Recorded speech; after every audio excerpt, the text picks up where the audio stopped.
7월 첫 주일 예배 오신 여러분들을 주님의 이름으로 찬양합니다. 이 시간 다 함께 찬양으로 하나님 앞에 나가겠습니다.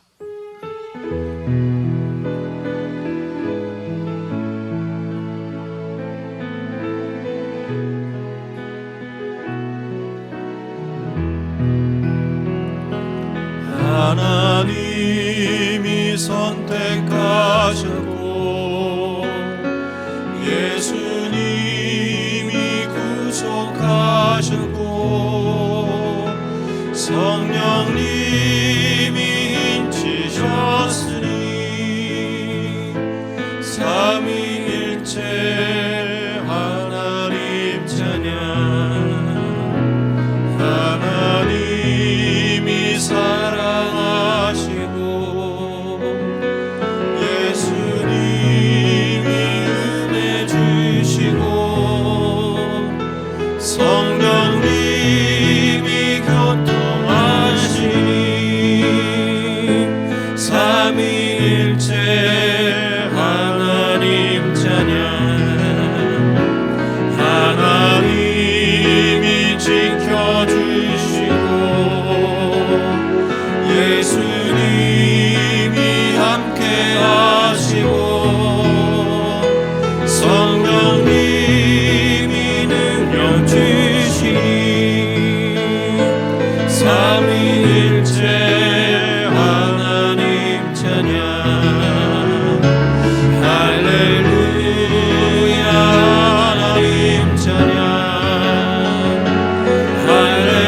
할렐루야 예수님 찬양. 할렐루야 성령님 찬양.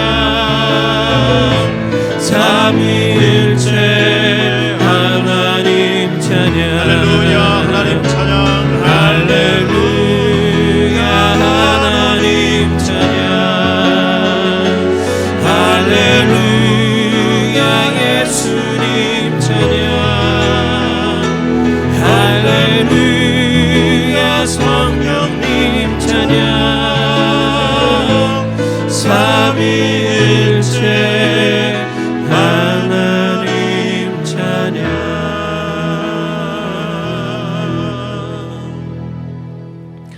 시간 다 함께 머리 숙여서 기도하겠습니다.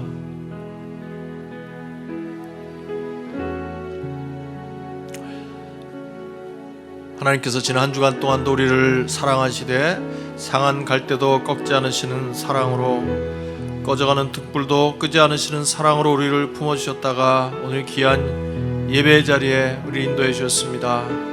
오늘은 올해 상반기가 지나고 하반기가 시작되는 첫 주일입니다.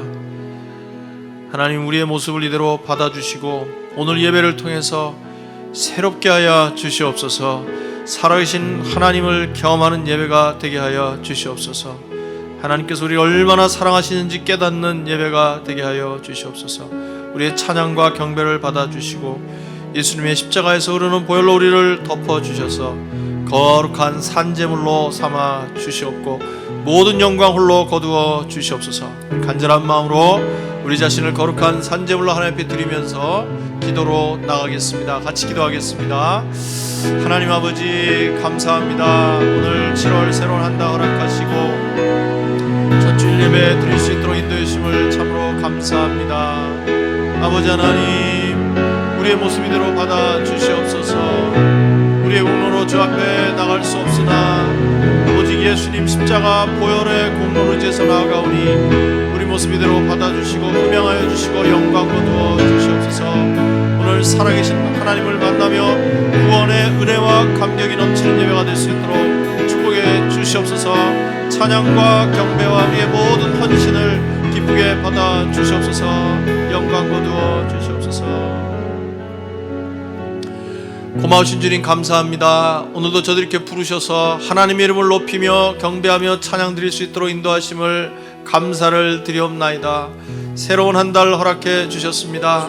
오늘 예배를 통해 우리의 몸과 마음과 영혼이 온전히 새로워지는 귀한 시간 될 수 있도록 축복하여 주시고 거룩한 산제물로 우리를 드리오니 받아주시고 영광 거두어 주시옵소서. 예수님 이름으로 기도하옵나이다. 아멘. 지금 우리 하나님 앞에 찬양으로 나가겠습니다. 네, 우리 다 같이 일어나셔서 우리 기쁨으로 하나님을 찬양하도록 하겠습니다.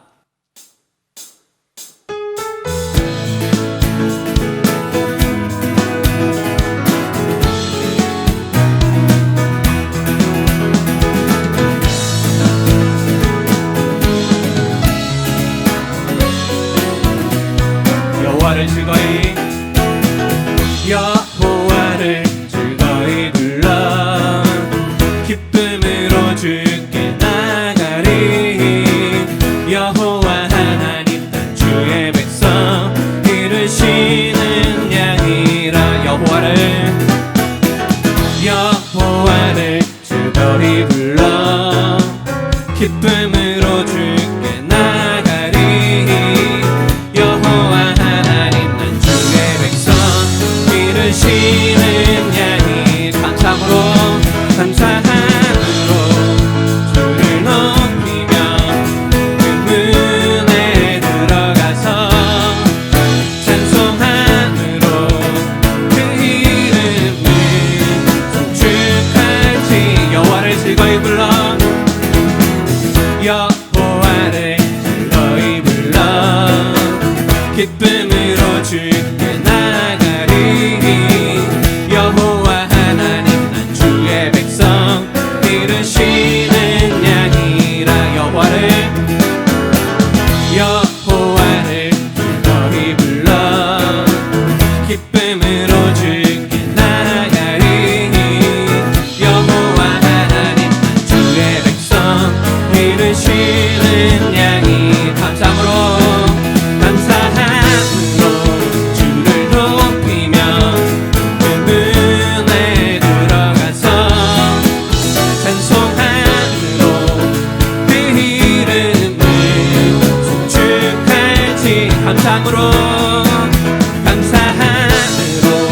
주를 높이며 그 문에 들어가서 찬송함으로 그 이름을 송축할지 주의 선함과 인자하심이 영원하고 주의 성실하심이 내게 미치리로다 감사함으로 주를 높이며 그 문에 들어가서 찬송함으로 그 이름을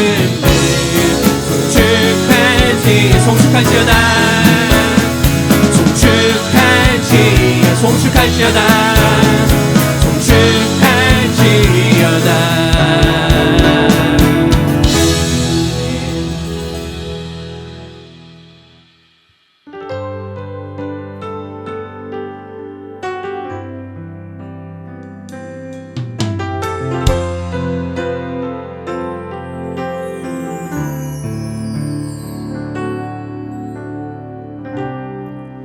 모든 상황 속에서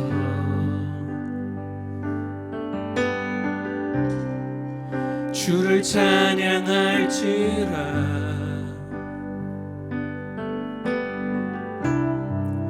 주는 너의 큰 상급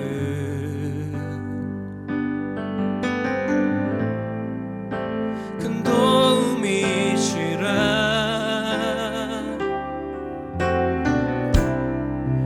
주의 얼굴 구할 때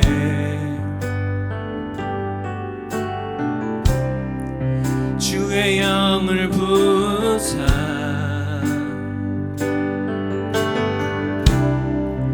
크신 사랑 안에서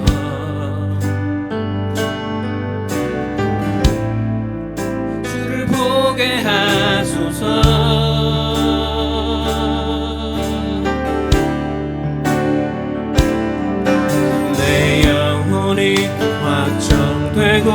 확정되어 싸우니 믿음에 눈들어 주를 바라봅니다.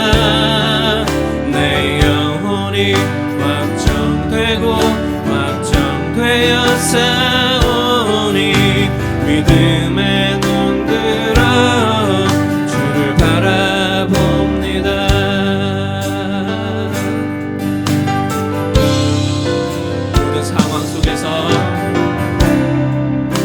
모든 상황 속에서 주를 찬양할지라 주를 찬양할지라 주는 너의 큰 상급 주는 너의 큰 상급 큰 도움이시라 큰 도움이시라 주의 얼굴 구할 때 주의 얼굴 구할 때 주의 영을 부사 주의 영을 부사 크신 사랑 안에서 크신 사랑 안에서 주를 보게 하소서 주를 보게 하소서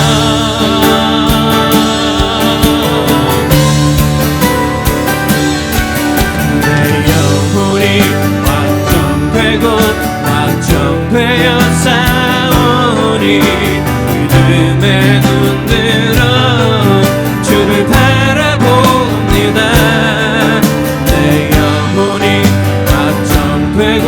확정되어 싸우니 믿음에 눈들어 주를 바라보 주를 찬양할 때 주를 찬양할 때 주의 나라 힘이 임했네 주의 영원한 나라 주 보게 하소서 내 영혼이 확정되어 싸우니 믿음에 눈들어 주를 바라봅니다 내 영혼이 확정되어 싸우니 믿음에 눈들어 주를 바라봅니다 믿음에 눈들어 주를 바라봅니다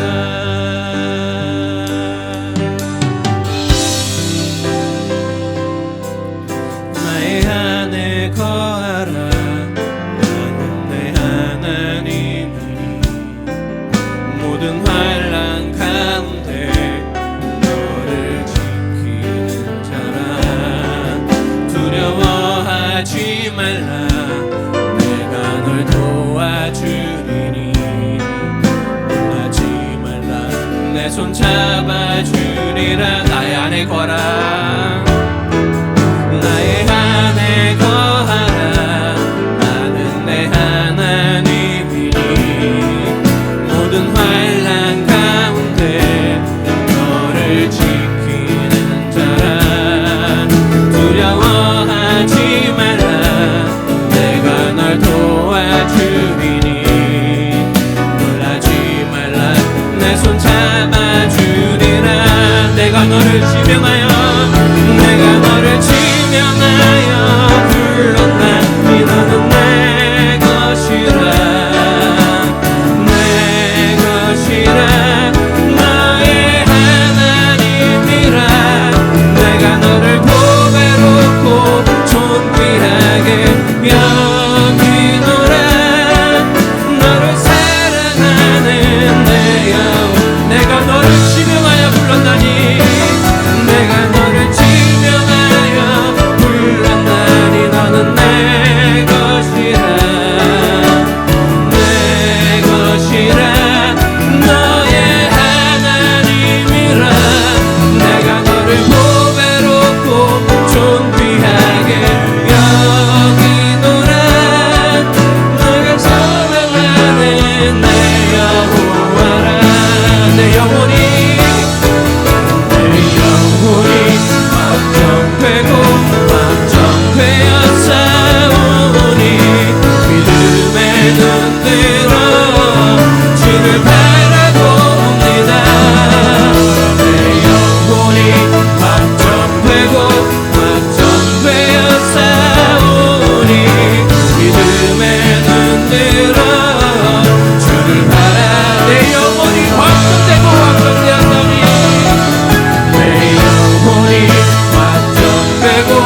주셔서 다시 한번 간절히 기도하겠습니다. 우리의 찬양과 경배를 받으신 하나님 앞에 주여 오늘도 저들에게 말씀해 주시옵소서.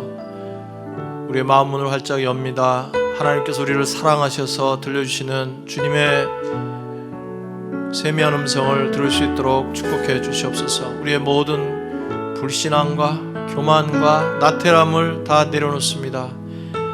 하나님이 말씀하실 때 아멘으로 받고 순종해서 우리 삶이 변화되게 해주시고 열매 맺는 삶이 될 수 있도록 도와주시옵소서. 간절한 마음으로 오늘도 우리에게 말씀해달라고 합심으로 기도하시고 이우영 집사님 기도하시겠습니다. 같이 기도합니다. 하나님 아버지 감사합니다.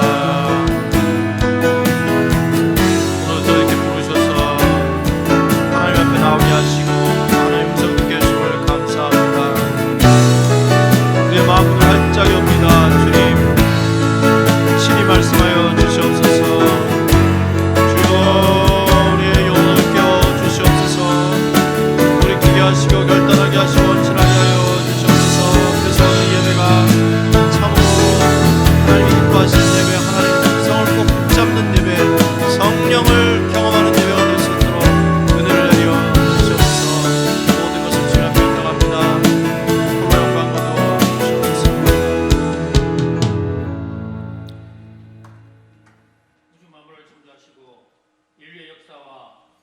사복을 주관하신 하나님 아버지, 주의 자비하심과 인자하심을 영원 무궁토록 찬양합니다. 죽을 수밖에 없는 죄인들을 끝까지 참으시고 그 크기와 깊이를 가늠할 수 없는 사랑으로 용서하시며 어렵다 칭하여 주의 자녀 삼아주심을 감사합니다. 어리석은 저희들은 그런 주님의 사랑과 은혜를 깨닫지 못하고 불충성하였으며 우리에게 명하신 말씀에 순종치 못하였고 주의 영광을 드러내기보다는 자신의 욕심을 내세웠고 말씀대로 살기보다는 인간의 보잘것없는 생각대로 살아온 모든 죄와 허물을 상하고 깨진 마음으로 자복하고 진실되게 회개하오니 우리의 모든 죄악을 깨끗이 씻어주시고 정결한 마음과 견고한 심령으로 새롭게 하여 예배드리기에 합당한 거룩한 산제물이 되게 하여 주시옵소서.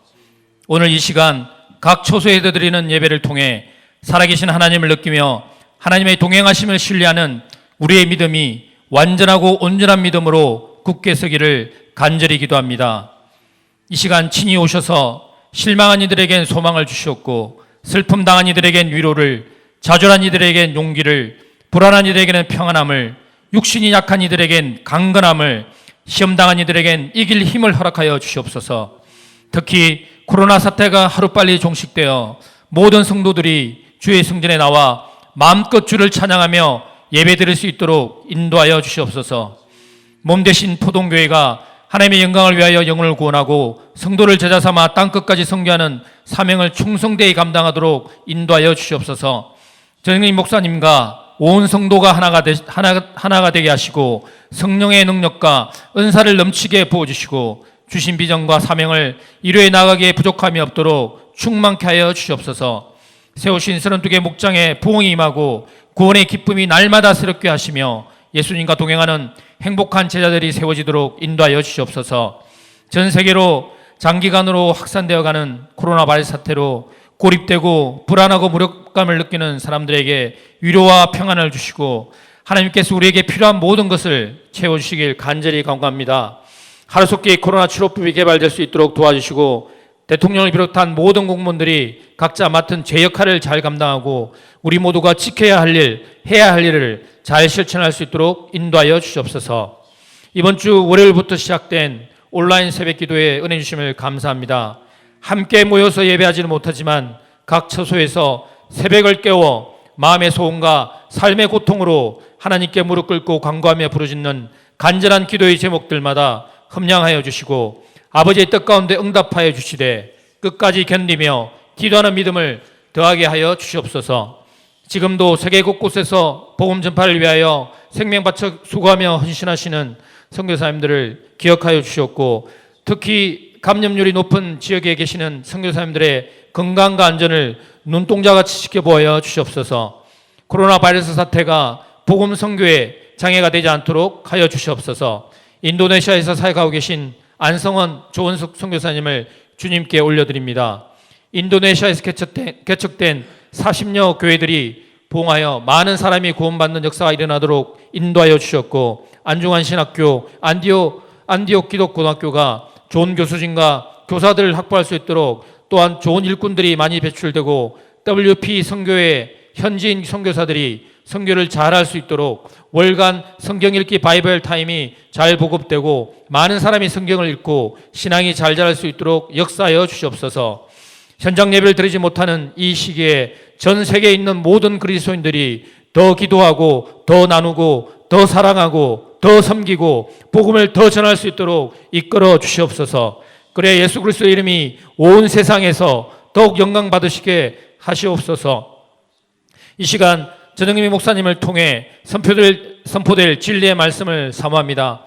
목사님께 성령의 능력을 더 짚어주시고 능력의 말씀이 우리 심령을 터치하게 하시고 이 자리에 오기 전까지의 모든 문제와 염려와 걱정과 근심에서 시선을 옮겨 우리의 모든 필요를 공급하기 원하시며 한낱날에 주께 부르짖을 때 응답하시는 하나님을 경험하는 귀한 은혜의 시간이 되기를 간절히 소원하며 길이요 진리요 생명 되신 우리 주 예수 그리스도의 이름으로 기도드립니다.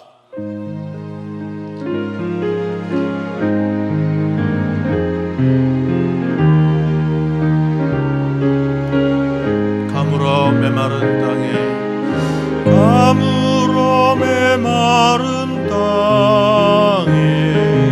단비를 내리시듯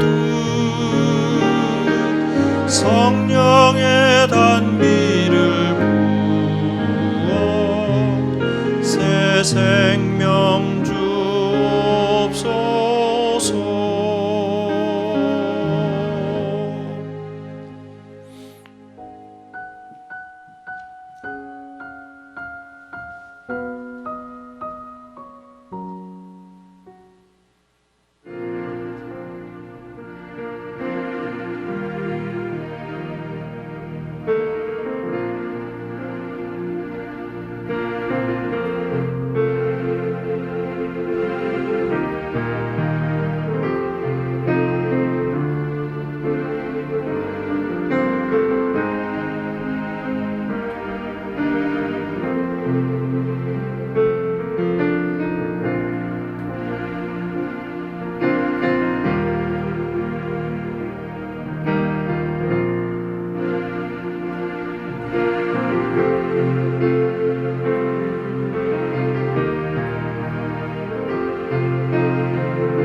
감사합니다. 이 캘리포니아 주에 우리 남가주에 또 이 코로나 바이러스 확산세가 있어서 현장 예배를 드리지 못하게 돼서 참 안타깝습니다. 앞으로 2, 3주가 참 중요하다고 하는데 그 추이를 보면서 현장 예배 재개 여부를 결정해서 우리 성도님들께 그때 알려드리도록 하겠습니다. 광고 보신 대로 이 코로나 사태로 참 어려운 중에도 우리 봄학기 상공부 훈련을 끝까지 잘 마치신 분들 계셔서 참으로 감사합니다. 또 저도 생명의 삶 이렇게 인도했는데 이전보다 더 집중하셔서 열심히 공부하신 거 보면서 감사했습니다. 우리 일일이 축하하지 못하지만 이 시간 마음 모아서 박수로 한번 축하하고 하나님께 영광 돌리겠습니다.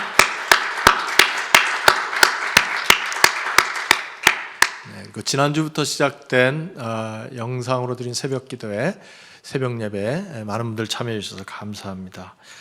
이렇게 이제 많이 익숙해져서 예배가 점점 이렇게 뜨거워지고 기도가 잘 되는 것 같습니다. 많은 분들 참여해 주시기 부탁드리고, 그 똑같은 줌 주소로 내일 사무총회를 주일 오후 3시에 사무총회를 갖겠습니다.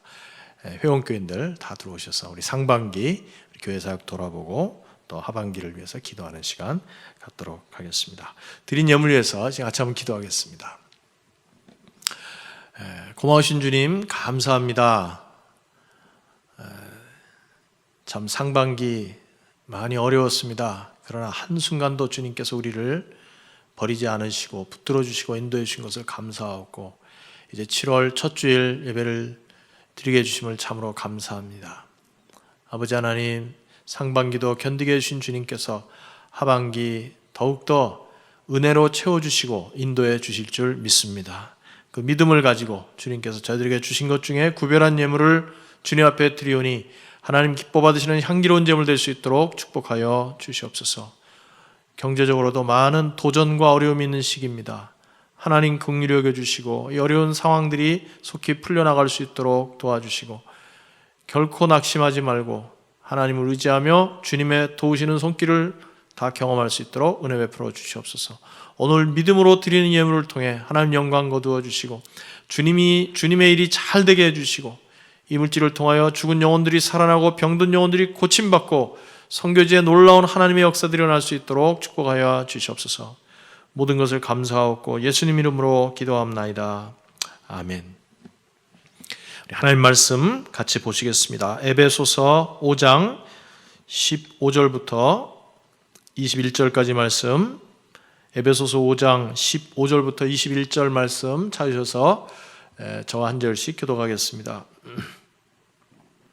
에베소서 5장 15절 제가 먼저 읽겠습니다. 그러므로 여러분은 어떻게 살아가야 할지를 살피십시오.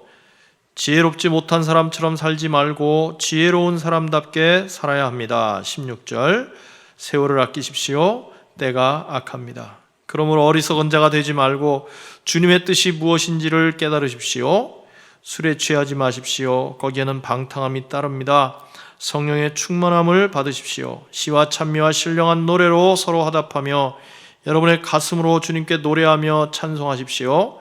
모든 일에 언제나 우리 주 예수 그리스도의 이름으로 하나님 아버지께 감사를 드리십시오. 여러분은 그리스도를 두려워하는 마음으로 서로 순종하십시오. 아멘. 오늘 이 말씀 가지고 에베소서 강의 23번째 시간으로 지혜로운 성도가 되려면 이런 제목으로 같이 말씀을 나누겠습니다.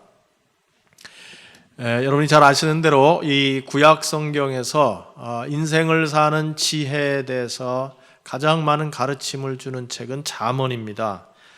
우리 한글 성경으로 찾아보니까, 이 개역 성경으로 보니까 잠언에만 이 지혜라는 단어가 무려 123번이나 등장하고, 또 지혜의 반대가 되는 미련하다는 말이 76번, 또 어리석다는 말이 24번, 100번이죠.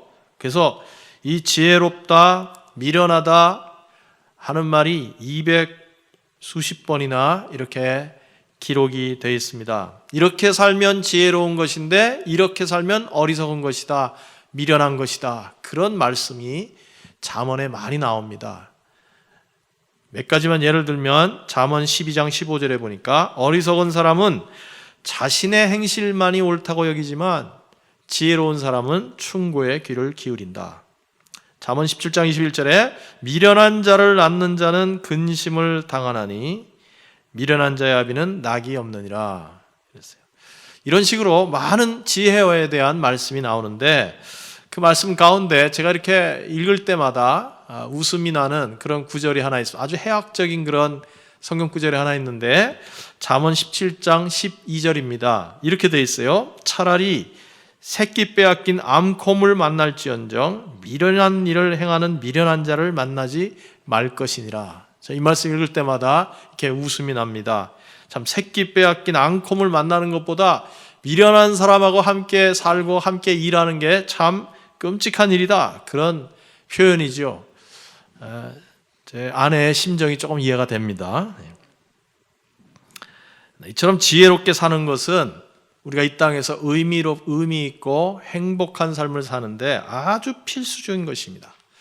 그러나 성경에서 말하는 지혜라는 것은 그렇게 이 세상적인 지혜로만을 말씀하는 것이 아니라 우리의 영적인 성공과 실패가 좌우되는 아주 중요한 개념인 것입니다. 특별히 오늘 본문 말씀에서 사도 바울은 옛사람을 벗어버리고 새 사람이 돼서 살아가는 성도들에게 어떻게 사는 것이 지혜로운 삶인지를 깊이 생각하고 잘 살펴보고 지혜로운 사람처럼 살지언정 결코 어리석은 사람처럼 살지 말라고 간곡하게 당부를 하고 있습니다. 그러면서 이렇게 사는 것이 지혜로운 것이다. 크게 세 가지를 우리에게 당부하고 있습니다. 사실 그 하나하나가 굉장히 중요한 개념이고 그 하나하나 가지고도 설교가 충분히 될 만한 내용들인데 오늘은 이 지혜라는 큰 틀 안에서 이 사도 바울이 지혜롭게 산다는 것이 어떻게 사는 것인지 말한 이 세 가지를 함께 여러분께 나누면서 은혜를 나누고자 합니다. 우리가 지혜로운 성도, 하나님을 믿으면서 지혜로운 성도가 되려면 어떻게 해야 될까요? 자, 첫 번째로 중요한 것은 시간을 잘 사용해야 합니다. 시간을 잘 사용해야 합니다. 사도 바울은 성도들이 지혜롭게 살아야 될 덕목 가운데 첫 번째로 꼽고 있는 것이 시간을 잘 쓰라는 것입니다. 16절 말씀, 세월을 아끼십시오. 때가 악합니다. 그랬어요. 여러분, 여기서 세월을 아끼라는 말은 시간을 잘 사용하라는 말인데 물론 이건 성경에만 나오는 얘기는 아니죠. 아주 상식적인 얘기고 누구나 잘 아는 말입니다. 하지만 이 뒤에 따라 나오는 나머지 두 가지 지혜와 이 세월을 아끼는 것이 아주 밀접하게 연관이 되어 있습니다. 영적인 지혜를 이 안에 담고 있는 것입니다. 여러분, 정말 시간을 잘 사용하는 것은 얼마나 중요한 일인지 모릅니다. 특별히 우리는 이민자들로서 미국에 와서 사는데 우리 한국에서 살 때보다 훨씬 더 바쁘게 삽니다. 이민생활 바쁘다. 특별히 우리 자매님들 같은 경우 더 그렇죠. 지금은 아니지만은 이전에는 한국에서 자매님들이 거의 집에서 계시고 일을 안 했잖아요. 근데 이민 와서 살면서 살림도 하고 애도 키우고 직장도 다니고 이러다 얼마나 바쁘게 지나시는지 모릅니다. 특별히 신앙생활을 안 하는 사람들보다 이렇게 예수 믿고 열심히 신앙생활 하는 분들은 그 바쁘기가 이루 말할 수가 없어요. 그 많은 감당해야 될 일들 가운데 덧붙여서 또한 이 교회 생활도 열심히 해야 되기 때문에 얼마나 바쁘게 사는지 모릅니다. 여러분, 하나님께서는 모든 사람들에게 공평하게 24시간, 하루에 24시간씩 똑같이 시간을 주셨습니다. 똑같이 출발선에서 같이 출발하는 것입니다. 그렇기 때문에 그 시간을 어떻게 사용했느냐에 따라서 인생의 결산이 너무나 달라집니다. 그래서 우리가 어떻게 하면 이 세월을 아낄 수 있는지 좀 더 구체적으로 생각을 해보겠습니다. 세 가지 아이디어를 좀 나누고 싶어요. 첫 번째는 뭐냐면 중요한 일을 먼저 해야 합니다. 중요한 일을 먼저 해야 됩니다.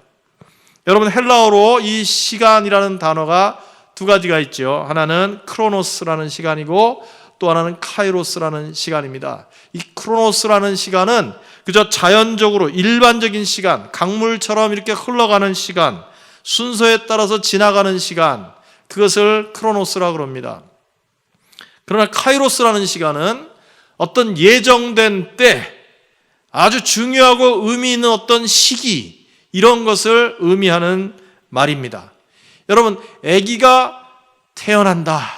10달 엄마 뱃속에 있다가 어느 날 몇 날 몇 시에 아기가 딱 태어난다. 그것은 달력 속에 있는 어떤 한 날일 수도 있지만은 그러나 한 사람의 인생이 시작되는 의미 깊은 시간인 것입니다. 카이로스의 시간이죠.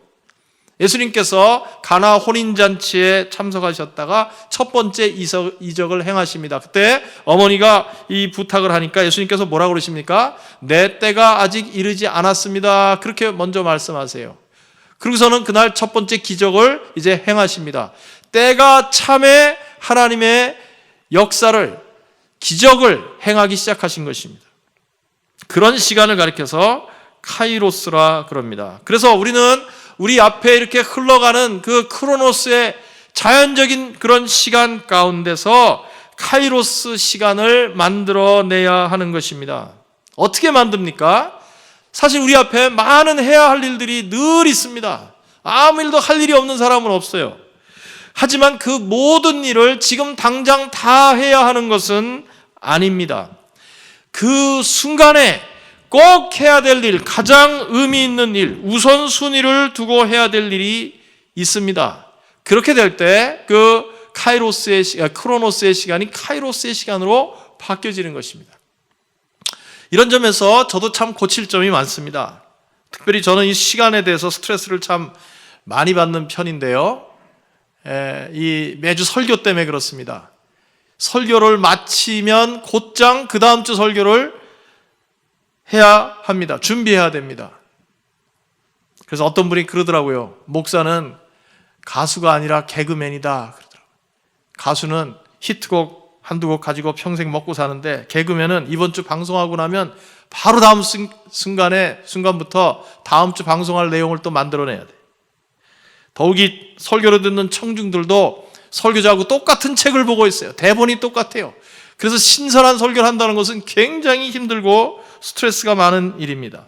그러자면 미리미리 더 준비를 해야 되는데 저는 이상하게 그 스타일이 말이죠. 이렇게 마지막 순간까지 이렇게 학교 다닐 때 마지막 벼락 공부하듯이 그런 스타일이 돼가지고 끝까지 뜸들이고 마감 시간 돼서 겨우 원고를 마무리하는 그런 습관이 있기 때문에 이 설교 준비하는 게 참 스트레스가 큽니다.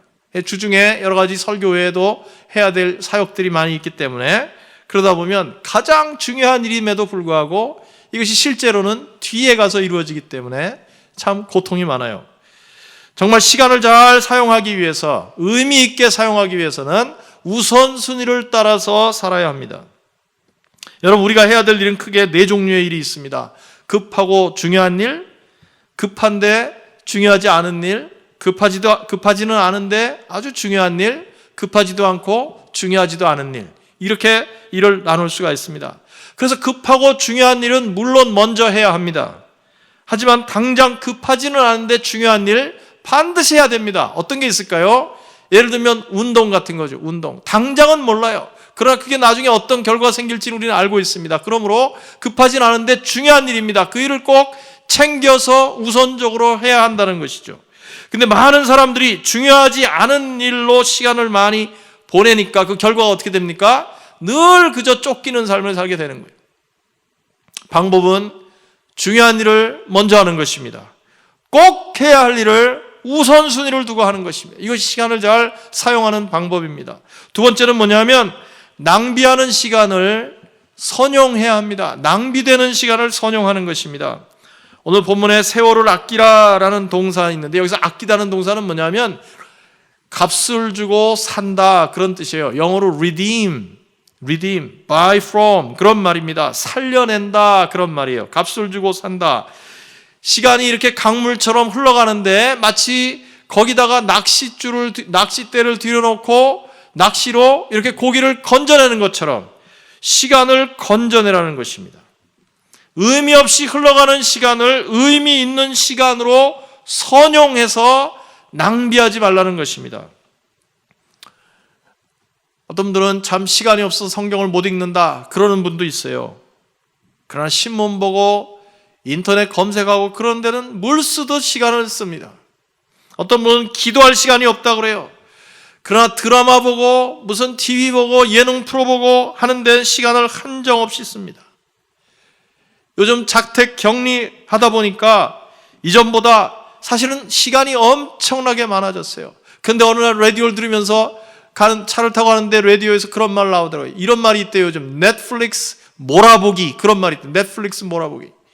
집에서 시간 보다 보니까 그 넷플릭스라는 채널이 있죠. 그걸 통해서 드라마를 하루에도 몇 회분씩 몰아보면서 잠도 안 자고 밤낮이 바뀐 사람들이 이렇게 많다는 것입니다. 물론 드라마나 영화에서 배울 것이 전혀 없다는 말은 아니지만 그 들이는 사용하는 시간에 비하면 소위 요즘 하는 말로 쳐서 가성비가 그렇게 높은 거 아닙니다, 여러분. 우리는 TV나 드라마에서 배우는 것보다 훨씬 높은 수준의 가르침을 성경을 통해서 이미 다 배울 수가 있는 것입니다. 무의미하게 그냥 흘려보낼 수 있는 시간을 잘 선용해서 가치 있는 시간으로 살려내는 것, 그것이 세월을 아끼는 것이고 시간을 잘 쓰는 것입니다. 어떤 분이 한 10년 넘게 일한 회사에서 갑자기 정리해고 통지를 받았습니다. 레이오프를 당한 거죠. 처음에는 회사에 대한 배신감 때문에 막 고민이 많이 됐었는데 갑자기 이런 생각이 든 거예요. 지금 이제 남는 게 시간이니까 누군가를 좀 돕는 일에 이 시간을 써보자. 아주 기특한 생각을 하게 된 것입니다. 그런데 이분이 교회를 다니던 분이었는데 교회에서 어디로 단기 선교 간다는 말을 듣고 자기가 한 번도 직장 다니느라고 이 선교에 참여를 못했었는데 이번에 그 단기 선교에 참여하자. 그래가지고 갔습니다. 가서 보니까 자기가 바쁘게 직장 생활할 때는 너무 바빠가지고 다른 사람들한테 전혀 신경 쓸 여유가 없었는데 이렇게 선교 현장에 가보니까 주변 사람들의 필요가 이렇게 눈에 띄기 시작한 겁니다. 그리고 자기가 남을 위해서 할 수 있는 일들이 많이 있다는 것이 보이기 시작한 것입니다. 그래서 결심을 했어요. 자기가 특별한 재주는 없지만은 그래도 짐 챙기고 옮기고 하는 일, 내가 이것은 누구보다도 잘할 수 있다. 그렇게 결심을 하고 이동할 때마다 이렇게 짐 싸고 또 짐꾸러미 옮기고 하는 것을 이렇게 헌신을 했습니다. 그래갖고 이렇게 이동할 때마다 그런 일을 충성스럽게 성실하게 감당했어요. 그런데 그 선교 팀원 가운데 한 분이 이분이 성실하게 헌신적으로 일하는 것을 눈여겨보다가 이런 얘기를 한 겁니다. 자기 형이 큰 회사를 경영하고 있는데 임원급 직원을 지금 뽑고 있는데 당신 같은 분이 꼭 일하시면 좋겠다고. 그래가지고 형에게 이분을 소개해서 선교를 갔다 오고 얼마 안 돼서 그 좋은 직장에 임원으로 취직을 하게 됐다는 것입니다. 여러분, 무의미하게 흘려보낼 수 있었던 시간을 성실하게 섬겼을 때 그 시간이 살아난 것입니다. 얼마든지 게으를 수 있는 시간을 열심을 다해서 살았습니다. 무성의하게 보낼 수 있는 시간에 정성을 기울였더니 그 죽어가던 시간이 살아난 거예요. 살아난 거예요. 여러분, 사실 시간을 낭비하는 것은 살아있는 시간을 죽이는 것입니다. 그래서 우리 한국말에 그런 말이 있어요. 시간을 죽인다, 그런 말 실제로 사용합니다, 여러분. 여러분, 우리는 죽어가는 시간에 의미를 부여해서 그 시간을 살려내는 사람들이 되어야 하는 것입니다. 그것이 바로 세월을 아끼는 것입니다. Redeem the time. 시간을 살려야 돼요. 세 번째로 세월을 아끼는 것은 자신을 성찰하는 시간을 꼭 가지는 것입니다. 자신을 성찰하는 시간을 꼭 가지는 거예요. 여러분, 시간을 잘 사용할 때 꼭 필요한 것은 자신을 돌아보는 시간을 꼭 가지는 것입니다. 여러분, 많이 들어보신 말씀이죠. 어떤 두 사람이 산에 나무를 하러 갔습니다. 한 사람은 한순간도 쉬지 않고 그냥 아침부터 저녁 해질 때까지 땀을 흘리면서 하루 종일 일했고, 한 사람은 일하다가 중간중간 이렇게 농땡이 치는 것처럼 쉬엄쉬엄 일을 했습니다. 그런데 저녁에 일을 마칠 때 보니까 하루 종일 쉬지도 않고 일했던 사람보다 잠깐 쉬었던 사람이 나무를 훨씬 많이 한 거예요. 그래서 쉬지도 않고 일했던 사람이 그 친구에게 물었어요. 나보다 일도 많이 안 한 것 같은데 어떻게 이렇게 나무를 많이 했냐고. 그랬더니 나는 도끼날을 갈아가면서 일을 했다. 그렇게 얘기를 했다는 것입니다. 여러분, 자신을 돌아볼 줄 모르는 사람은 아무리 일을 많이 하더라도 정작 좋은 결과를 맺기가 어렵습니다. 여러분, 그래서 안 믿는 사람들은요, 자신을 성찰하기 위해서 뭐 산에도 가고 여행도 가고 뭐 독서도 하고 그럽니다. 좋은 일이에요. 그러나 우리 믿는 성도들에게는 최고로 자기를 성찰할 수 있는 시간이 있습니다. 뭡니까? 바로 기도 시간입니다. 기도 시간이에요. 기도 시간이야말로 자신을 돌아보기에 가장 좋은 시간입니다. 특별히 안 믿는 사람들이 자신을 성찰하는 것과 우리가 기도하는 것은 너무나 달라요. 안 믿는 사람들이 자신을 성찰하는 것은 그냥 자기 스스로 자신을 그저 들여다보고 반추해 보는 것뿐입니다. 그러나 믿는 성도들이 자신을 성찰하는 것은 나 혼자만의 내적인 사고 활동이 아니라 인격이신 성령님과의 대화와 교제가 있는 것입니다. 그래서 절대자이신 성령을 통해서 나 자신을 객관적으로 바라보고 하나님의 눈으로 바라보고 하나님의 눈으로 평가하고 하나님의 음성을 듣는 것입니다. 비교가 안 되는 거죠. 그래서 그 성령의 지혜와 능력을 얻는 시간이 바로 이 기도 시간이 얼마나 소중한 시간인지 모릅니다. 우리 지난주부터 영상으로나마 이렇게 새벽 기도를 하기 시작했습니다. 많은 분들이 참여하셔서 참 감사한데요. 이제 그 끝나고 개인 기도 시간도 가질 수 있도록 그렇게 순서를 짰습니다. 주중에 어떤 교회 성도님과 통화할 기회가 있었는데 그 자매님이 그러는 거예요. 목사님 너무 감사해요. 평소 같으면 집이 멀어서 새벽기도 꿈도 못 꿨었는데 이렇게 줌으로 새벽기도 하니까 얼마나 좋은지 제가 요즘 은혜를 많이 받고 있습니다. 그렇게 얘기를 하시는 거예요. 큰 격려가 됐습니다. 물론 평소에도 혼자서 기도 생활 잘 하시던 분들은 큰 문제가 없죠. 그러나 여러분, 그런 사람은 정말 극소수에 불과합니다. 자기 힘으로 혼자서 영성을 잘 유지하고 기도 생활도 충실히 잘 감당해 나가는 사람 불과 몇 명 없어요, 여러분. 함께 모여서 기도할 때 힘이 나고 지속적으로 할 수가 있는 것입니다. 많은 분들이 동참하시기를 바랍니다. 여러분, 시간을 잘 사용하는 것, 세월을 아끼는 것, 그것이 지혜로운 성도가 보여줄 첫 번째 모습이에요. 시간을 잘 쓰는. 두 번째로 지혜로운 성도가 되려면 뭘 해야 됩니까? 하나님의 뜻을 잘 깨달아야 합니다. 하나님의 뜻을 잘 깨달아. 17절 말씀 제가 다시 읽겠습니다. 그러므로 어리석은 자가 되지 말고 주님의 뜻이 무엇인지를 깨달으십시오. 그랬어요. 여러분, 사실 이 주님의 뜻, 하나님의 뜻을 깨닫는 것과 세월을 아끼는 것은 밀접한 관계가 있습니다. 밀접한 관계가 있어요. 왜 그러냐 하면 여러분, 우리가 무슨 일을 하든지 여러분 다 경험하셨지만은 시간을 많이 들인다 그래서 결과가 꼭 좋은 게 아닙니다. 시간의 분량과 일의 결과가 늘 비례하는 게 아니라는 거예요. 질이 더 중요합니다. 질이 더 중요해요. 우리가 시간을 정말 효과적으로 사용하려면 나를 향한 하나님의 뜻이 무엇인지를 알아야 돼요. 마치 달리기를 하는 선수가 목표 지점을 분명히 알고 디렉션을 잘 잡고 뛰어가야 하는 것과 마찬가지예요. 여러분, 어떤 직장에 아주 성격이 급한 종업원이 있었습니다. 어느 날 사장님이 그 사람을 불러서 뭘 좀 사오라 그랬어요. 그랬더니 그 말을 듣자마자 막 뛰어나가서 시장을 갔습니다. 근데 좀 이따 돌아왔어요. 사장님한테 그러는 겁니다. 사장님 뭐 사오라 그러셨죠? 그랬어요. 뭐 사오라 그런지 제대로 듣질 않고 간 거예요. 그래서 내가 콜라를 사오라 그랬는데 콜라. 근데 막 뛰어갑니다. 근데 좀 이따 또 터벅터벅 돌아와요. 몇 병 사오라 그러셨죠? 물론 지어낸 얘기겠지만 여러분, 만약에 이 사람이 그날 집에 돌아가가지고 자기 아내한테 말이죠. 오늘 사장 나한테 얼마나 일을 많이 시켰나 몰라. 아주 그냥 뛰어다니느라고 힘들어 죽겠어. 만약에 그렇게 얘기를 한다면 이 사람이야말로 잠언에서 말하는 어리석은 자예요. 어리석은 자. 여러분, 우리가 인생을 정말 지혜롭게 살려면 먼저 나를 향한 하나님의 뜻이 무엇인지를 분별해야 됩니다. 거기에 노력을 많이 기울여야 돼요. 왜냐하면 하나님은 전지전능하신 분이면서 동시에 나를 사랑하시는 분입니다. 그래서 나를 향한 가장 좋은 뜻이 무엇인지를 알고 또 나를 사랑하시기 때문에 그 뜻을 나한테 가르쳐 주기를 원하세요.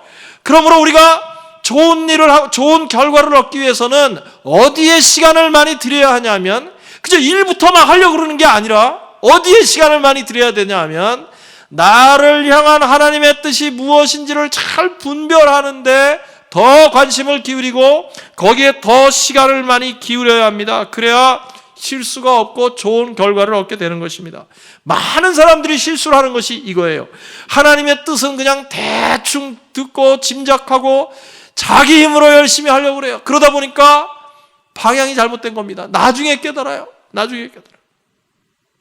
자녀를 양육할 때도 어려서부터 우리 사랑하는 자녀들에게 신앙 교육을 먼저 잘 시키겠다, 영적인 가치관을 올바로 심어주겠다 하는 방향을 똑바로 잡고 자녀를 양육해야지, 그렇지 않고 그저 학교 공부만 잘하면 되는 줄 알고 그냥 신앙 교육을 등한시하다가는 나중에는 애들이 크면요, 이 돌이키기가 힘들어요.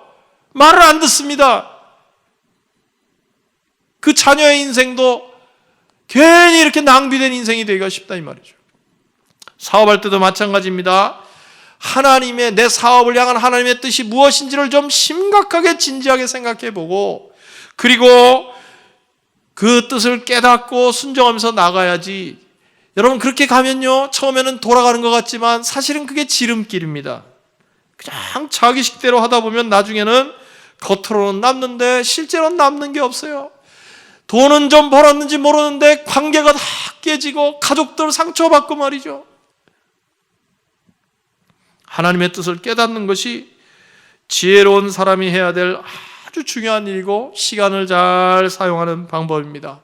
자, 그렇다면 하나님의 뜻을 깨닫는 방법이 뭡니까? 여러분, 여러 가지 이미 우리가 다 공부를 했지만은 가장 안전하고 확실한 방법은 매일 하나님의 말씀을 묵상하는 것입니다. 매일 하나님의 말씀을 묵상하는 것입니다. 왜 그렇습니까? 성경은요, 하나님의 마음을 기록한 책이에요. 하나님의 마음을 기록한 책이에요. 그래서 우리가 성경을 읽으면 그분의 마음을 알 수 있기 때문입니다. 여러분, 예를 들어서 어떤 젊은이가 여자친구를 사귀는데 말이죠, 여자친구 집에 놀러 갔어요. 그런데 본인이 아니게 뜻하지 않았는데 우연히 그 집에 있는 여자친구의 일기장을 보게 됐습니다. 본의가 아니에요. 남의 일기장 보는 거 안 되잖아요. 그런데 어떻게 보게 됐어요? 여러분, 그러면 그거를 보게 될 때 얼마나 흥분되겠습니까, 여러분?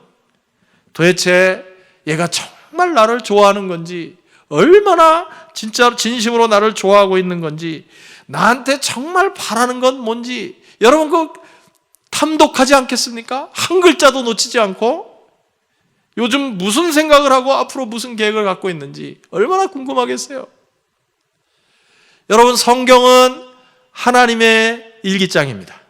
성경은 하나님의 일기장이에요. 그 안에 하나님께서 나를 향해 갖고 가신 계획, 나를 향해서 기대하시는 거, 바라시는 거, 그게 다 기록이 되어 있습니다.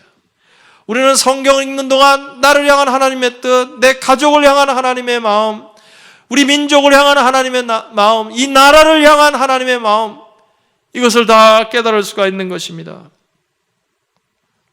이 코로나 사태를 경험하면서 저도 그동안의 목회를 많이 돌아보고 반성하는 시간을 갖고 있습니다. 그동안 제가 그렇게 아닌 척 했지만은 사실은 저도 한 사람의 목회자로서 이렇게 숫자에 대해서 신경을 많이 쓰는 그런 목회를 했어요. 이번 주에는 몇 명이나 출석했나? 이번 주 헌금은 얼마나 들어왔나? 우리가 상반기에 침례는 몇 명이나 받았나? 주일학교는 요즘 몇 명이나 모이나? 이 다 숫자하고 연결. 물론 숫자를 세는 게 다 잘못된 건 아닙니다. 예수님도 그러셨죠? 99마리 양보다 한 마리 양을 더 찾는다고 그러셨어요. 어떻게 아셨을까요? 하나하나 숫자를 셌으니까 아시는 거예요. 그런데 이번에 이렇게 코로나 사태가 나고 나니까 그렇게 중요하게 생각했던 숫자가 다 무의미합니다. 도대체 저는 우리 성도들이 요즘 몇 명이나 영상 예배에 참여하고 있는지 알 길이 없어요. 도대체 주일 예배를 몇 명이나 드리는지. 사실 지금 가장 중요한 것은 사람들이 얼마나 모이느냐가 아니라 오히려 다른 데 있습니다. 요즘 가장 중요한 것은 뭐냐면 한 영혼이라도 잃어버리지 않는 것입니다. 저는 요즘 우리 교회를 향한 하나님의 뜻이 그건 것 같아요. 한 영혼이라도 잃어버리지 말아라. 왜 그렇습니까? 여러분이 코로나 사태라는 것은 사실상 큰 전쟁 또는 영적인 핍박을 당한 것과 비슷합니다. 그런데 이런 큰 어려움, 재앙이 있을 때는 믿음이 연약한 사람들 가운데는 그 믿음을 잃어버리는 사람들이 많이 생기게 되어 있어요. 요즘도 적지 않은 사람들이 그런 그 소위 캐주얼티가 자꾸 생겨나고 있는 것입니다. 만약에 이 코로나 사태로 인해서 한 영혼이라도 믿음의 길에서 벗어난다면 그것은 코로나라고 하는 대재앙을 허락하신 하나님의 뜻에 반대로 역행하는 것입니다. 제가 며칠 전 기도하다가 이렇게 참 마음 아픈 그런 어떤 단어가 눈에 딱 들어왔어요. 여러분, 지금 전 세계에서 기독교에 대해서 가장 큰 핍박을 하는 나라 중에 하나가 바로 인도입니다. 북한이 가장 심하겠지만 인도입니다. 강력한 힌두교 지도자가 국가 지도자가 돼가지고 기독교 선교사들을 쫓아내고 기독교인들을 핍박하고 있어요. 그래갖고 그 기도 제목이 이렇게 기록이 돼 있는데 거기 이런 단어가 있었습니다. reconversion. 재회심이라는 말이에요. 이게 무슨 말이냐면 그 전에 힌두교를 믿다가 복음을 듣고 기독교로 개종했던 사람들이 이런 핍박과 어려움이 생기니까 다시 힌두교로 돌아가는 사람들이 많이 있다는 것입니다. 이것을 reconversion 그렇게 번역했어요. 기록하고 있었어요. 재회심입니다. 옛날로 돌아가는 거예요. 신앙을 버리고 옛날로 돌아가는 거예요. 우리 가운데는 그런 사람 없기를 바랍니다. 이전에 자기 믿고 살다가 정말 이제는 전도를 받고 목장을 통해서 예수님께로 인도를 받고 신앙생활을 시작했는데 이렇게 예배를 제대로 드리지 못하고 신앙생활이 느슨해지다 보니까 그냥 이렇게 살아도 괜찮을 것 같고 별 문제가 없는 것 같고, 예? 그래서 자신을 믿고 세상으로 돌아가는 영혼이 우리 중에 한 영혼도 없기를 기도하고 있습니다. 여러분 사도 바울의 제자 중에도 그런 사람이 있었어요. 데마라는 사람입니다. 이 데마는 사도 바울과 함께 사역의 길에 나섰다가 세상을 사랑해서 데마는 세상으로 돌아갔다. 성경이 그렇게 기록하고 있어요. 꼭 신앙을 버리지는 않더라도 교회를 떠난다든지 아니면 열심히 있는 신앙생활에 대해서 회의를 느끼는 사람들이 생겨나고 있습니다. 요즘 목사님들 만나서 얘기하면 참 고민이 많아요, 여러분. 걱정이 많이 되고 있습니다. 더 이상 연락이 안 되는 성도들이 많이 생겨나고 있다는 것입니다. 우리 교회에 이런 영혼들이 한 영혼도 없기를 바랍니다. 여러분, 우리를 향하신 하나님의 변하지 않는 뜻이 있습니다. 그것은 잃어버린 영혼이 구원을 받고 그리고 병든 영혼들은 고침을 받고 그래서 예수 그리스도의 제자가 되어서 이 땅에 하나님의 나라를 세워가는 것, 이것은 불변하는 하나님의 뜻입니다.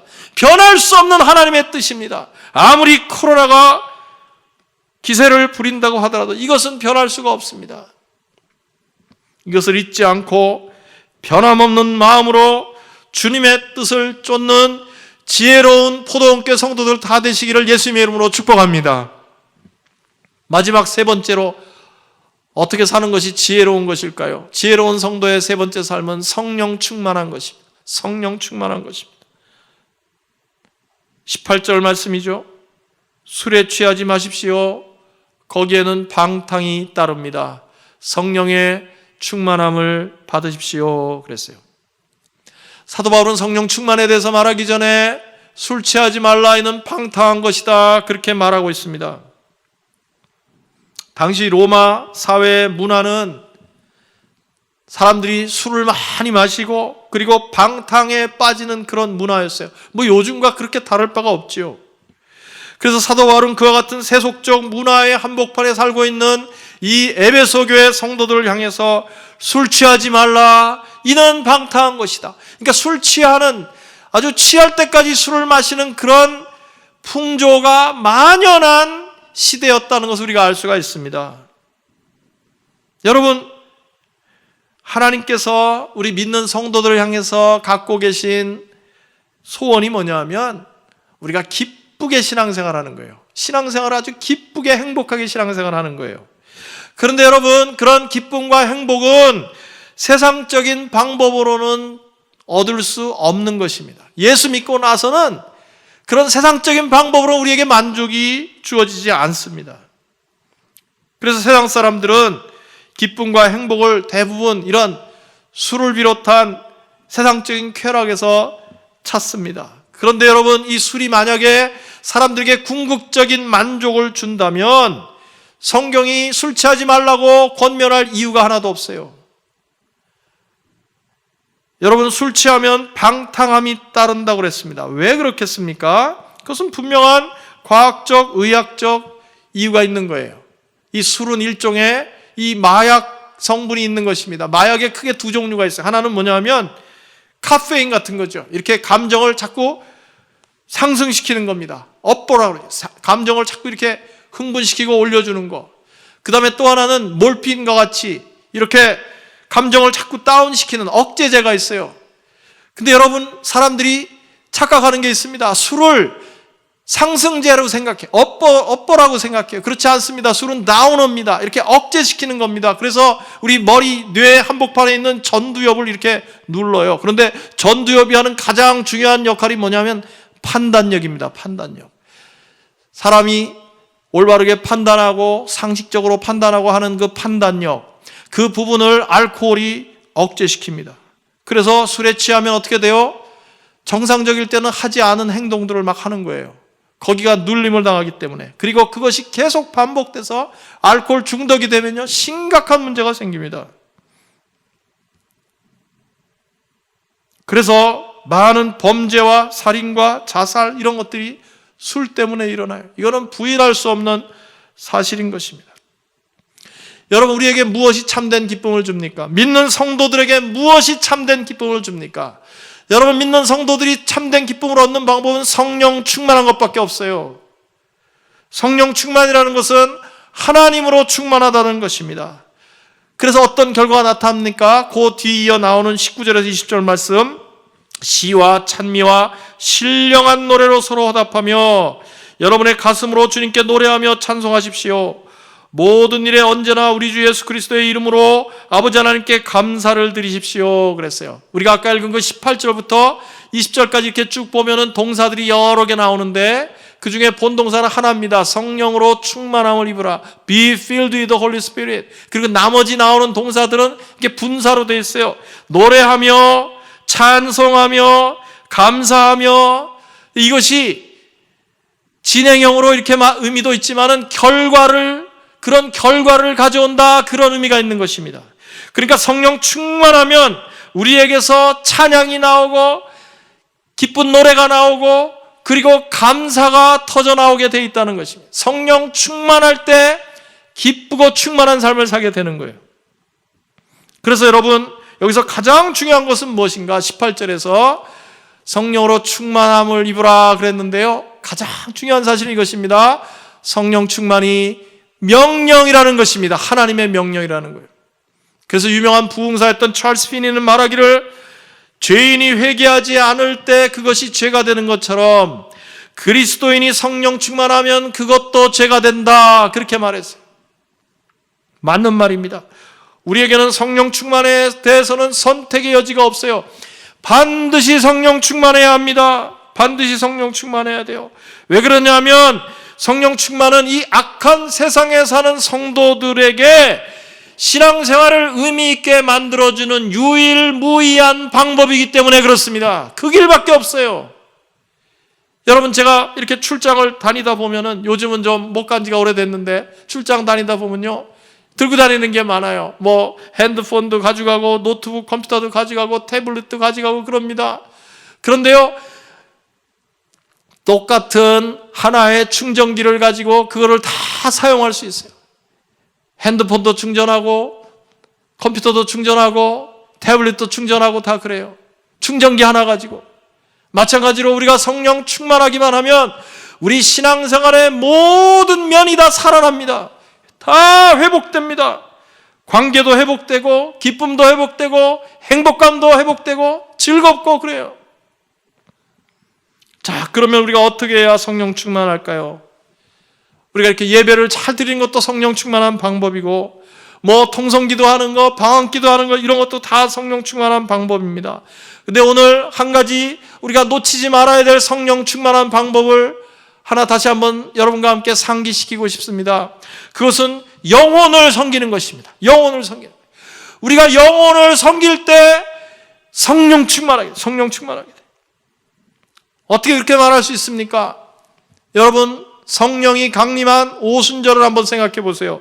마가 다락방에 있던 120 문도들에게 성령이 처음으로 내렸습니다. 거기 있었던 사도들과 성도들에게 성령이 임했어요. 그럴 때 그들이 성령 받고 나가서 한 일이 뭡니까? 복음을 전했어요. 베드로는 성령 받고 나가서 설교하니까 하루에 3,000명씩 돌아오는 놀라운 역사가 일어났습니다.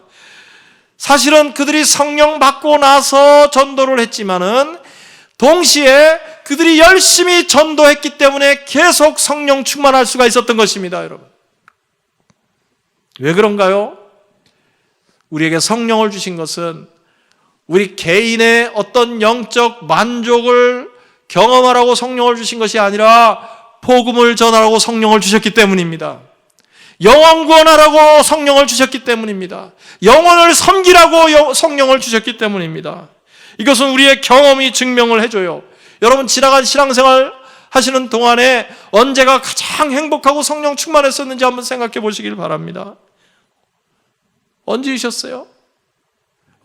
오랫동안 기도하던 VIP가 그냥 처음으로 이렇게 목장에 참석하고 또 목장에 나온 지 얼마 됐다가 이제는 처음으로 교회 예배에 참석하고 말이죠. 그리고 예수 영접 모임 들어가서 예수 영접하고 그리고 그 신앙을 고백하고 침례도 받고 생명의 삶 졸업하고 이 허그식도 하고 말이죠. 그리고 예수 영접했다고 나와서 간증하고 그럴 때 여러분 전도한 사람 입장에서 어떻습니까? 하늘을 날아갈 것 같아요. 밥 안 먹어도 배가 부릅니다. 밥 안 먹어도 배가 불러요. 그냥 내 모든 것을 다 내주고 싶어요. 구령의 열정이 있는 사람이 성령 충만한 것입니다, 여러분. 반면에 어떤 때 영적으로 다운됩니까? 이렇게 말하는 분들이 있어요. 요즘 제가 안 좋습니다. 영적으로 다운됐어요. 여러분 그런 말 그렇게 쉽게 하지 마시기를 바랍니다. 상태가 요즘 안 좋아요. 그런 말 자꾸 하지 마세요. 그 말은 무슨 말이냐면 나에게 구령의 열정이 사라졌다는 말이에요. 믿지 않은 영혼을 보아도 마음이 뜨겁지가 않습니다. 안타까워지지가 않아요. 성령 충만하지 않은 증거입니다. 그런데 문제는 거기서 그치지 않습니다. 이 구령의 열정이 사라지고 성령 충만하지 않으면요 신앙생활 자체가 재미가 없어요. 그리고 자꾸 분쟁이 일어납니다. 마음에 안 드는 일만 자꾸 눈에 띄는 거예요. 남의 장점은 안 보이고 약점만 자꾸 보여요. 불평거리만 자꾸 생겨납니다. 가정에서도 마찬가지예요. 여러분 우리가 지금 어려운 시기를 맞고 있지만 그렇다고 해서 이 영혼 구원의 사명을 면제받는 것이 아닙니다, 여러분. 영혼 섬기는 일을 면제받는 거 아닙니다. 시기가 어렵고 상황이 어려울수록 우리가 손을 내밀어서 돌봐야 될 영혼들이 더 많은 것입니다. 이 사실을 꼭 기억하시길 바랍니다. 그렇게 될 때 우리는 성령으로 충만해지고 그리고 성령으로 충만해질 때 우리의 삶에 기쁨이 넘쳐서 하나님이 기뻐하시는 삶을 살게 되는 것입니다. 여러분, 하나님은 우리가 이 땅에서 기쁨이 넘치는 성도가 되기 위해서 지혜롭게 살라고 말씀합니다. 우리 아까 읽었던 15절 말씀을 다시 한번 읽고 말씀을 맺겠습니다. 15절 말씀. 그러므로 여러분은 어떻게 살아가야 할지를 살피십시오. 지금과 같은 코로나 사태를 겪고 있는 이 시기야말로 이 말씀 우리가 마음에 새겨야 합니다. 그러므로 여러분은 어떻게 살아야 할지를 살피십시오.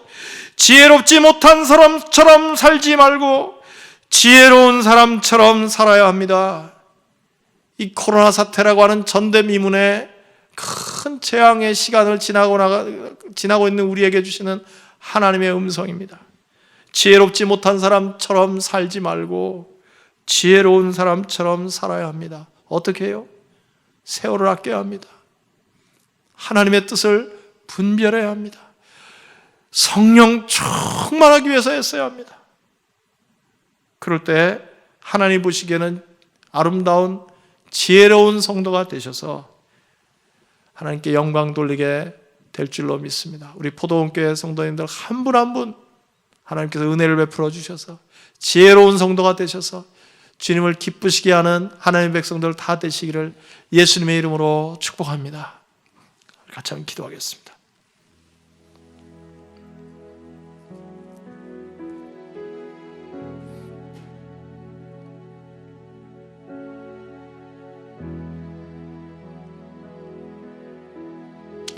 그러므로 여러분은 어떻게 살아가야 할지를 살피십시오. 지혜롭지 못한 사람처럼 살지 말고 지혜로운 사람처럼 살아야 합니다.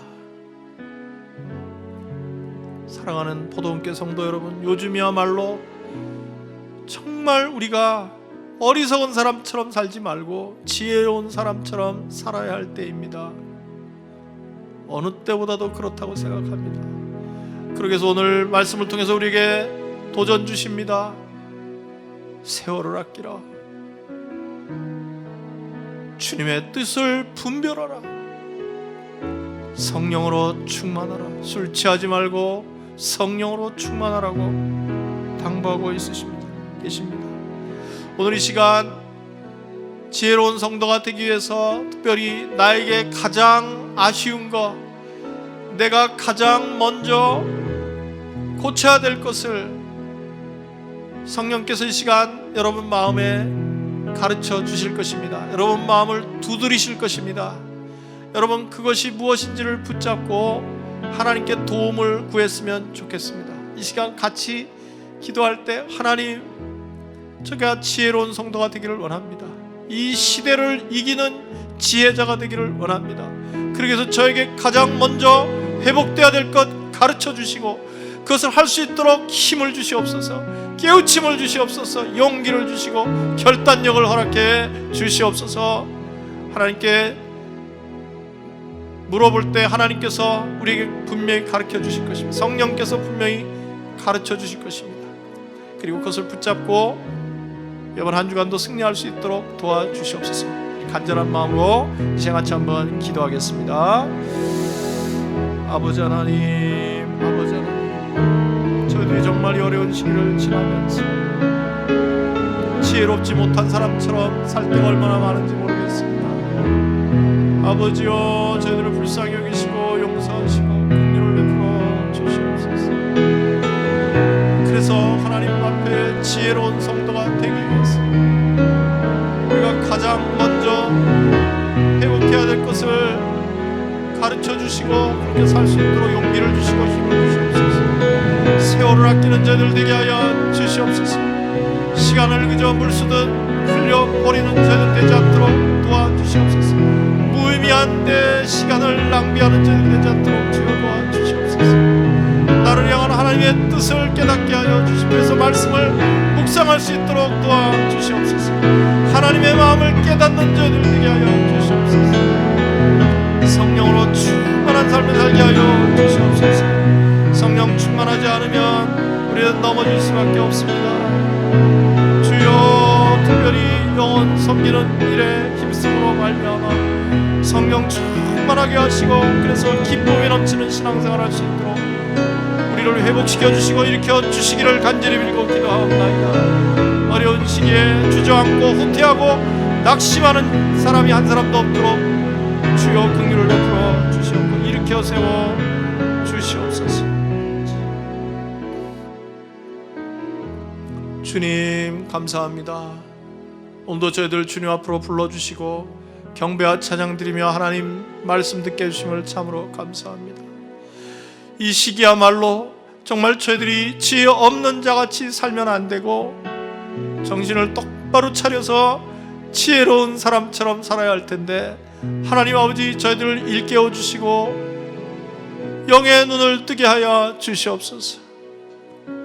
하나님 아버지, 세월을 아끼는 저희들 되게 하여 주시옵소서. 죽어가는 시간을 살려내는 저희들 될 수 있도록 도와주시옵소서. 아버지 하나님, 우리를 향한 하나님의 뜻을 분별하는 저희들 되게 하여 주시옵소서. 그러기 위해서 주님의 말씀을 더욱더 붙잡고 생명선으로 알고 주의 말씀을 붙잡는 저희들 되게 하여 주시옵소서. 술 취하지 말라 이는 방탕한 것이 오직 성령의 충만함을 받으라고 하셨습니다. 성령 충만 받지 않고는 아무것도 의미 있는 일을 할 수가 없습니다. 우리 신앙생활을 기쁘게 할 수가 없습니다. 특별히 주여, 저희들에게 영원 섬기는 마음을 다시 한번 불불 뜯게 하셔서 이 어려운 시기에 주님, 우리의 도움을 필요로 하는 사람들에게 손을 내밀고 우리의 마음을 쏟고 영혼을 섬김으로 말미암아 우리의 심령이 회복되게 해주시고 성령 충만하게 해주시고 우리가 다시 한번 활기 넘치는 기쁨 넘치는 신앙생활 할 수 있도록 도와주시옵소서. 모든 것을 감사하고 예수님 이름으로 기도하옵나이다. 아멘. 다 함께 일어나셔서 같이 찬양 드리시겠습니다.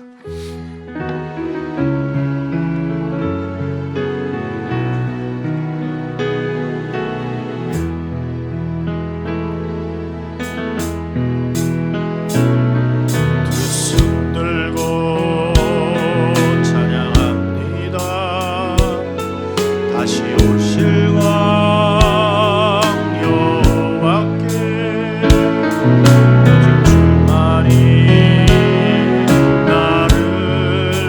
다스리네.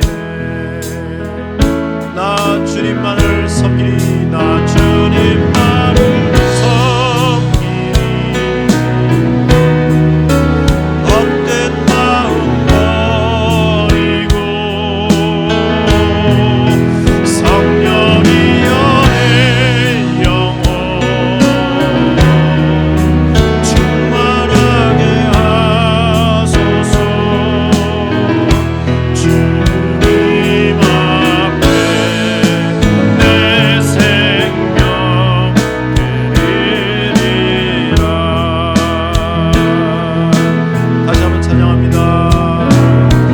두 손 들고 찬양합니다. 다시 오실 왕 여호와께 주만이 나를 다스리네. 나 주님만을 섬기리. 나 주님만을 섬기리. 헛된 마음 버리고 성령이여 내 영혼 충만하게 하소서. 나 주님만을 섬기리. 나 주님만을 섬기리. 헛된 마음 버리고 헛된 마음 버리고 성령이여 내 영혼 충만하게 하소서. 주님 앞에 내 생명 드리리라. 주님 앞에 내 생명 드리라.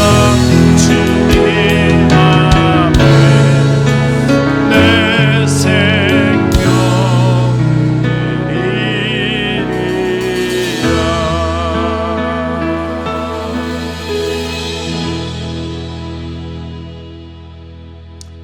지금은 우리를 위해 이 땅에 오시사 고난 받으시고 십자가 지시고 부활하신 우리 주 예수 그리스도의 은혜와 독생자를 아낌없이 보내어 우리에게 영원한 생명을 주신 하나님 아버지의 크고 놀라우신 사랑하심과 날마다 우리 삶 가운데 함께 하셔서 지혜로운 성도가 될 수 있도록 우리를 격려하시고 깨우치시고 이끌어주시고 능력 주시는 성령의 교통하심이 오늘 하나님 앞에 나와 경배와 찬양을 드리며 어려운 시기를 지날수록 더욱더 지혜 없는 자의 삶을 버리고 지혜로운 자의 삶을 살기로 마음을 다짐하는 주님의 귀한 백성들 위해 저들의 가정과 자녀와 손대하는 모든 일과 건강과 안전 위에 우리와 동역하시는 선교사님들의 사역의 현장에 함께 하시기를 예수님의 이름으로 축원하옵나이다.